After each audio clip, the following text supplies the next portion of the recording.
Hey guys, how's it going? So what am I working on now? Well, I got that F-150 back in, the one with the spider gear issue. And we got new spider gears, and we're going to be installing them. I already pulled the brakes off. It's the same process as what I did on that Lincoln and the Chevy S10 pickup truck. On Now, basically, this is kind of the same job. Man, I tell you what, I can't even count how many rear end jobs I've had all of a sudden. Everything seems to come in droves. Like, you won't get a rear end job for a year. All of a sudden, you get 3, 4, 5, 6, 7 in a row. You won't get a water pump job for a year. You get 3, 4, 5, 6, 7 in a row. It's just weird how that happens in this industry. So anyway, I got the brakes in that already off. I got the rear cover off. It was already off from before. I didn't bother showing you all of that stuff, but here it is. So basically all I'm going to do is slide the axles out. There's no leaks on the seals, so we're not worried about those.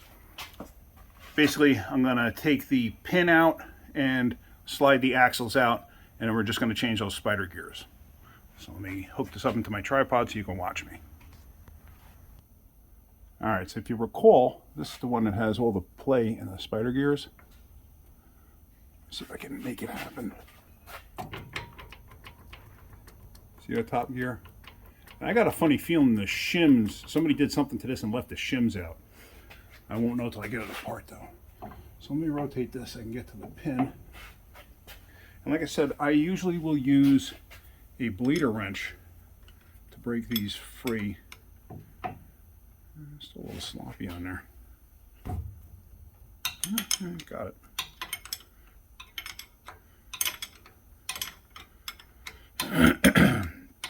I tell you what, the pollen around here is just horrendous.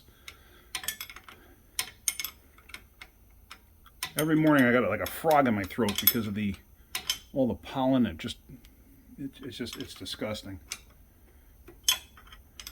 But it's a byproduct of down here. It's from all the pine trees, if I'm not mistaken. Like everything down here is yellow or green from that dust of pollen. And when it rains, you get like pools of it because it just collects on top of the water. Come on, let's go.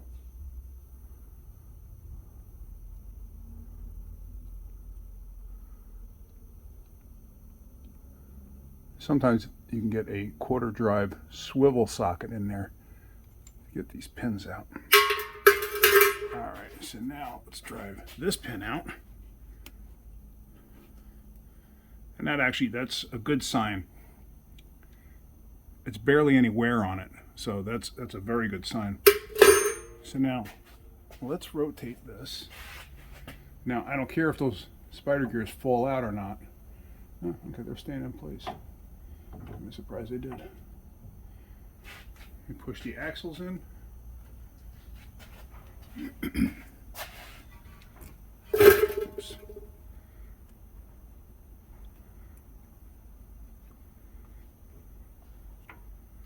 Now what I'm going to do is I'm pushing the C-clips inward.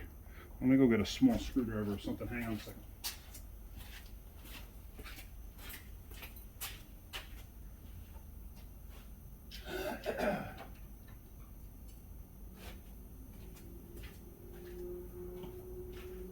Alright, coming back.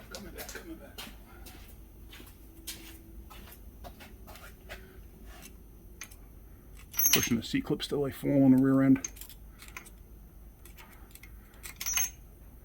And they will usually fall right to the bottom. I've never actually had one where it fell into a position where I couldn't get it back out. Never had that happen. Alright, so now what I'm going to do is I'm going to slide the axles out partially. And let me see if I can focus in on one just so you can see what I'm talking about. Alright, the lighting's a little terrible over here. But really, that's all I'm going to do on both sides. This way, the splines are not engaged into the actual spider gears. Same on the other side. So now we're going to rotate this enough to get these out. And sure enough, that shim is not there. And look at the wear on those gears. That is pretty amazing. Alright,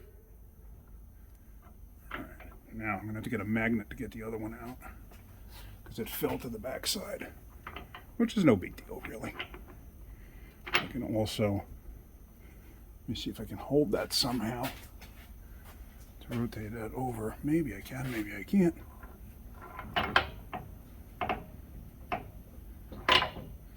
Alright, that's fine. I'm good with that. Yeah, wow, that's incredible. If you could see that, the wear on that gear. That's incredible. But that's because somebody left those spacers out. Why in the world somebody would do that is beyond me.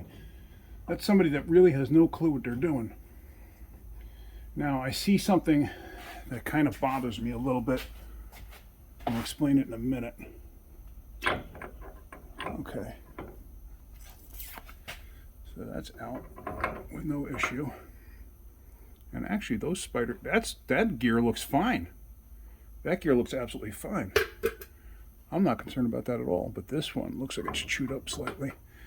And yes, now I'm concerned.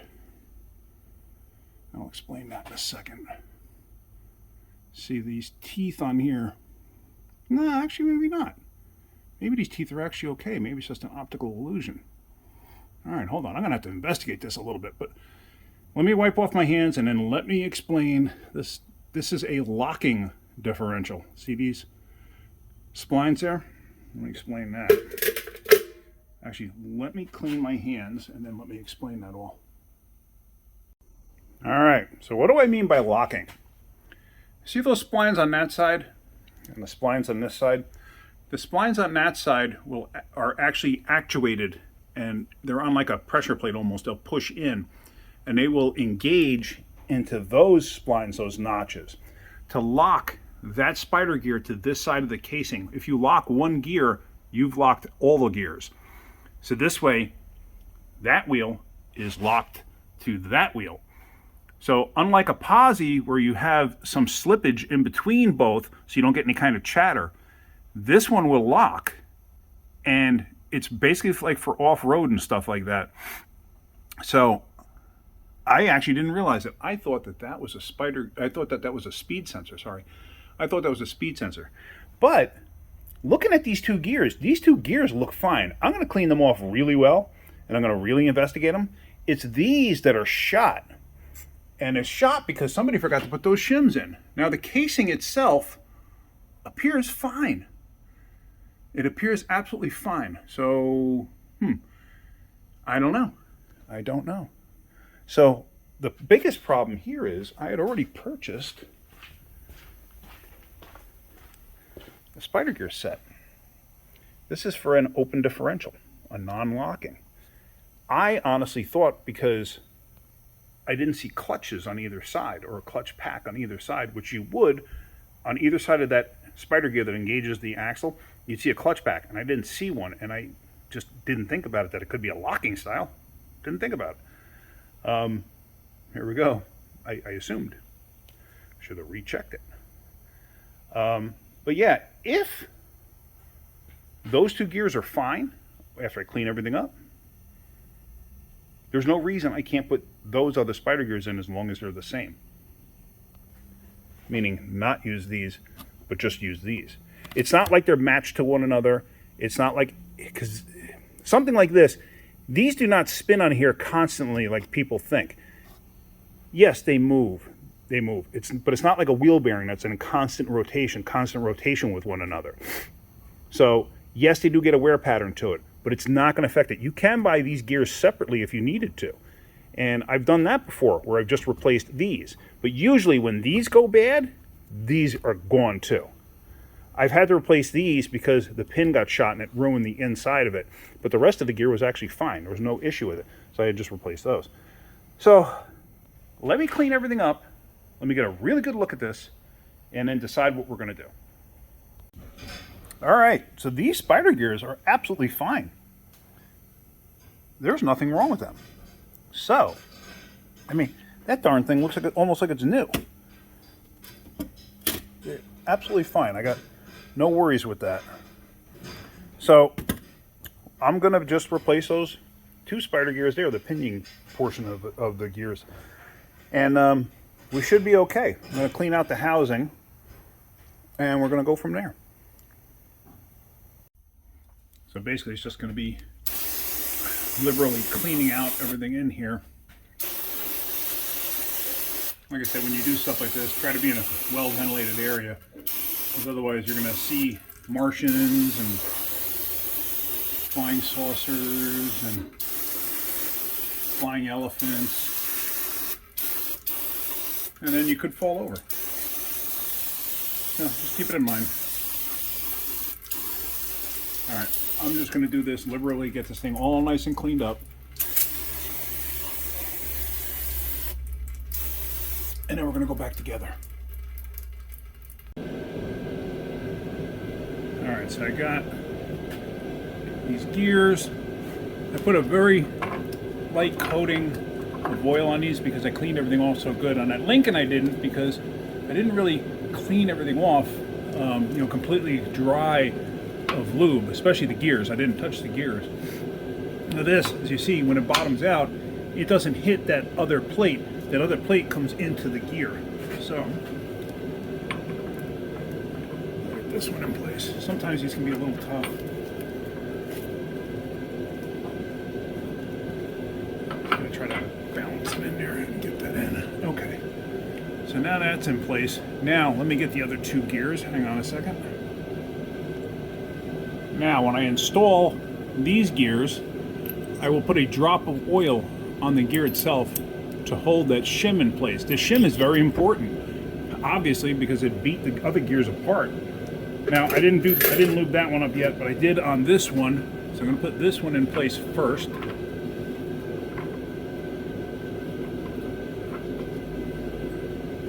Now, I bet you I know why those people didn't do that, whoever did that work last time, because with that limited slip or positive traction or locking differential, whatever you want to call it, it makes life kind of difficult to get this thing in place sometimes. So I may have to fight with this a bit to get it in place. I might have to put something in there to wedge those two out. Let me see if I can't figure that out. Yeah. It won't work. Epic fail on my part. I've had a bunch of them lately. You notice that? It happens. What are you going to do? But yeah, so I didn't realize this was a locking rear like I already explained before, and I thought the spider gears would be the same. They're actually a slightly larger diameter, so they will not fit in place. Guess what? Spider gears are not available for this rear. So we have an entire case coming for it, which has the spider gears in it, supposedly. It has to come right from Ford, too. I had even taken the locking piece out of there just because I wanted to make sure that everything was clear and everything was back in place where it was supposed to be. So I took that out. But this case here, this diff case, not meaning the actual housing itself, but this piece, I have a new one coming from Ford. And surprisingly enough, the price was not out of control. It was like $600, which to me is not crazy, all things considered. What I'm going to have to do is I'm going to have to measure backlash, and then we're going to have to switch the ring gear over to the new one. And there's actually a first for me. I've never done one of these with that, but I'm sure I can figure it out, and it shouldn't be an issue. What else? So we had used Randy's Worldwide, which used to be called Randy's Rig and Pinion. I've literally used them since 1990. I think it is 89, 90, something in that range. When I started with the 5-liter Mustangs, when they were really popular back then, I was doing a lot of rear end rebuilds on the Ford 88s, and I started using them back then, and I've been using them ever since. They are fantastic. They're a great company to deal with. Awesome people. They did not pay me to mention them or anything like that. I've just dealt with them, and they've been a great company. So I like to mention that. When I deal with somebody that's a great company, I'm going to tell you about it. They're good, and I will use them till I can't do this no more. Anyway, so they're called Randy's Worldwide. Gears, bearings, axles, you name it. Transfer cases, stuff like that. Transfer case rebuild kits, rather. So we're going to end this right now because I'm going to have to make another video when I go to do that. So there again, things happen. What are you going to do? So anyway, all right. It's going to stay on the lift overnight. We're supposed to have that case tomorrow. The Ford dealer does have it. So, all right. Hopefully you're getting something out of my videos. If you are, hit that like button. If you could, please subscribe. All right, guys. Have a great day. Keep wrenching.